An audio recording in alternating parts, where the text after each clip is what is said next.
परिबा चाष करी स्वावलंबी सुवर्णपुर जिला बिनिका ब्लॉक सिंदूरपुर पंचायत मणि गाँव हरिशंकर पाणिग्राही अत्याधुनिक पद्धति रे परिबा चाष करी स्वावलंबी होई परिछंती। 10 वर्ष हेब 5 एकर जमी रे ऋतु अनुଯାयी परिबा चाष करी 10टी परिवार को चलाउछंती हरिशंकर।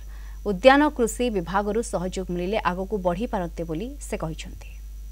तो लागू जे लेबर कुली हेमाली लागू जे टैक्स पत्र सब लागू जे रेट केने केने हवा आज्ञा पनीपरिया चाष करसन आरु जे जते बेले भीड़ भाड़ पड़ले हमको गाँव जाकर सब महिला को डाकसन आम आयसु जोनी कांकेर जाना इत्यादि फलमूल जाना बिली माने हता कले भीड़ पड़ले आम समस्त जाकर आयसु करे धरी लागसु। मैं इन 12 मासी काम करसु आर इन बैगन पातमटा कोबी भेड़ी सबू हेसी जनी पुटल सबू हेसी आर आम इन दिन को 6 घंटा काम करसु। इन हराहुरी सादा कर चाष चली आम 10-12टा लागुन लेबर तमें झील पिला भी लगुन माकड़ा में लगुन सब धरिक 10-10टा तमें लगुन सब किसी गचर आरंभ फल तोड़ा तोड़ी लोड भी कड़ा चली। छोट दिन गोटे मोर इच्छाटे थिला जे मुई गोटे तमने चाषी हेबार लगी आर आज से जिनिसटा मोर पूरा हो पारिचे। मुई धान चाष 3 एकड़ करवार संगे संगे परिबा 5 एकड़ चाष करसी आउ मुई निजे स्वावलंबी हेबार संगे संगे 10टा परिवार के भी मुई ताकर भरण पोषण सब